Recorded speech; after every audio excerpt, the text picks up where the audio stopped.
Pulmonology is one of the more intellectually demanding and impactful specialties in medicine. And on paper, it made a lot of sense to me. You got internal medicine at the core, complex physiology, high acuity care, and even some procedures. But I didn't choose pulmonology, and I want to explain why. This isn't a takedown of the field. Pulmonology is an excellent specialty. A lot of people should choose it. This is just my personal take. If pulmonology is on your list, my experience might help you figure out whether it actually fits you. So before I get into why I ultimately didn't choose pulmonology, let me start with why it made sense for me in the first place. Because there were a lot of things about it that I genuinely liked. First off, diagnostic complexity. And internal medicine was actually my first rotation in third year. So in your third year is when you start your clerkships, your clinical rotations, and your first 2 years are more in the classroom. So at the time, I didn't mind it. And honestly, part of that was because I didn't know anything else yet, and it was novel. It was the first time I was finally outside of the classroom and spending most of my days in the hospital and in the clinic. So that alone was invigorating. And remember, MS1, MS2, the preclinical years, you're generally not seeing patients regularly, maybe once every week or once every few weeks, if that. So I was finally working with real care teams, seeing real patients, and starting to feel like an actual doctor, even though, let's be real, as an MS3, you're mostly just getting in the way. And that made the long mornings with tons of rounding actually more exciting than draining.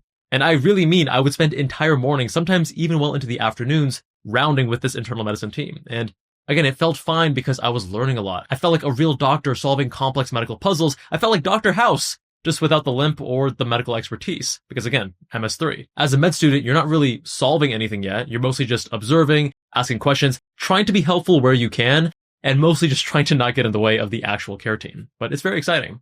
So pulmonology takes diagnostic complexity to a whole nother level because respiratory physiology is legitimately complex. Shortness of breath isn't straightforward. You're constantly integrating imaging, blood gases, pulmonary function tests, and clinical context. The field rewards careful thinking and pattern recognition, which you can argue applies to many specialties, but pulmonologists who are really good at this are genuinely impressive clinicians. And that diagnostic side of things doesn't just exist in a vacuum, because in pulmonology, it often carries straight into some of the sickest patients in the hospital. And that leads me to point number 2, the high acuity medicine and ICU exposure, because pulmonology combines that diagnostic complexity with critical care, putting you right in the middle of high stakes medicine.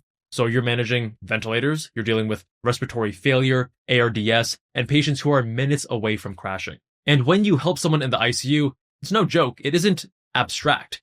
Decisions often have immediate life-changing consequences, and I respect that. Now, on top of all of that thinking and high-stakes decision-making, pulmonology isn't only cognitive. There's also a procedural side to it that makes it even more appealing on the surface. And that leads me to point number 3, because pulmonology is more hands-on than most internal medicine subspecialties. I watched bronchoscopies and found them genuinely interesting.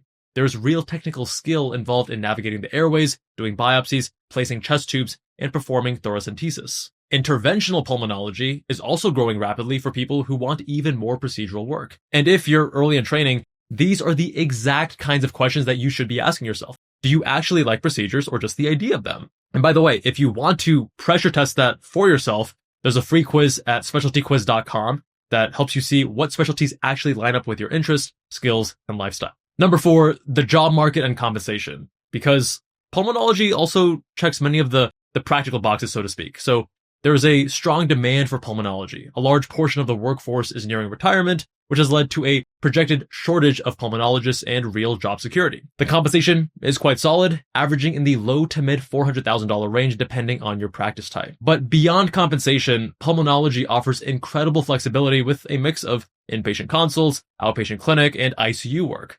Physicians can shape their careers toward clinic-heavy, ICU-heavy, or blended models, and the specialty isn't confined to a single work environment. You can learn more about the day-to-day life of a pulmonologist and also the subspecialties after pulmonology residency from our pulmonologist, Dr. Sahil Chopra. You can see him featured in our So You Want to Be a Pulmonologist video linked in the description. Now, having said that, actually experiencing the workflow day-to-day is what changed everything for me.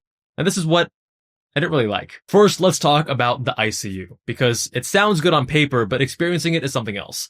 During my neurosurgery and general surgery rotations, I spent significant time in the ICU. We regularly went over ventilators and managed critically ill patients, and I got real exposure to what this life looked like day to day. And the thing is, I didn't hate it.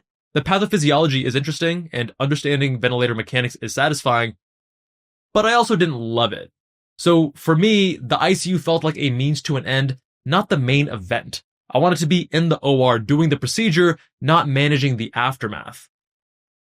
And that neutrality was the signal. If you don't genuinely love the ICU, you're going to struggle in pulmonology. Now, yes, you can train in pulmonology and not really focus on critical care, but as we discuss on that So You Want to Be video that's linked below, they usually go together. The overwhelming majority of pulmonologists are dual trained in critical care, and you're going to spend a lot of time there, especially early in your career. The burnout data backs this up too.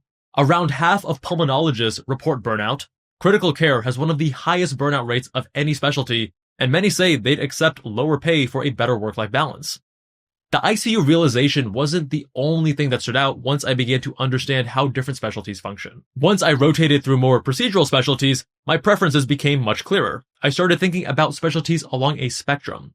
On one end, you have fields with essentially no procedures, and on the other end, you have surgical subspecialties where procedures are the core of the work. Pulmonology sits somewhere in the middle, but left of center. For a while, that sounded appealing, but over time, I realized I wanted something truly surgical. The extensive rounding that once felt fine started to feel like a limitation. Even though pulmonologists are often more efficient than hospitalists, at its core, pulmonology is still an extension, or rather a subspecialization of internal medicine. And yes, there are procedures, but it's still not quite surgery, and if the internal medicine workflow doesn't energize you, then the procedures alone aren't going to compensate for it. Even beyond the workflow itself, there was another layer to this that I didn't fully appreciate at first. And that brings me to point number 3, the anatomy and the procedures. And they just didn't quite click for me. Now, at one point, gastroenterology, or GI, was a top contender for me. I knew I wanted to work with my hands, and GI felt like the best of both worlds. Technical work plus physiology and, of course, also continuity of care. Pulmonology falls into a similar category, at least on paper. It's not purely cognitive like some internal medicine subspecialties, and it does involve procedures. Now, that combination made a lot of sense to me early on.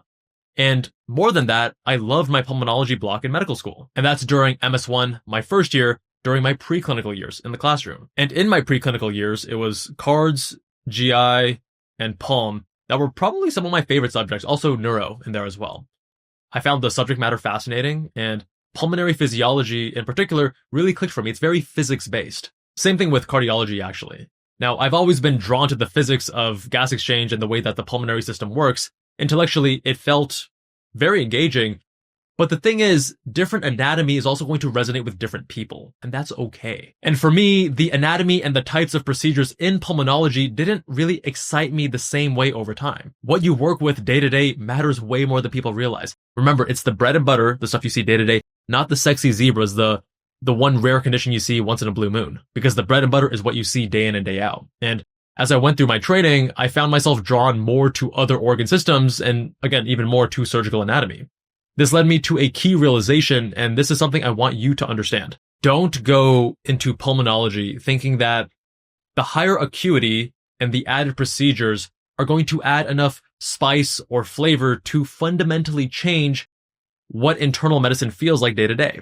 And yes, pulmonology has more acuity than general internal medicine, and yes, it has more procedures, but at its core, it's still very much an internal medicine subspecialty. It's closer to fields like gastroenterology or cardiology than it is to anything surgical, of course.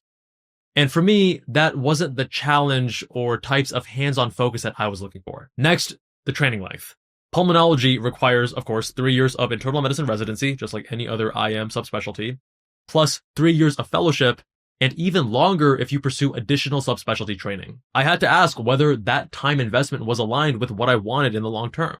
Was the lifestyle, the type of work, and the compensation worth the opportunity cost of 6 or more years in residency and fellowship after med school? That same length of training felt worth it in plastic surgery for me, but the trade didn't make sense given my preferences for pulmonology. And finally, there's the bigger picture question everyone eventually has to ask themselves. I wanted more control over my schedule and work structure. The lifestyle of a pulmonologist varies dramatically depending on where you practice.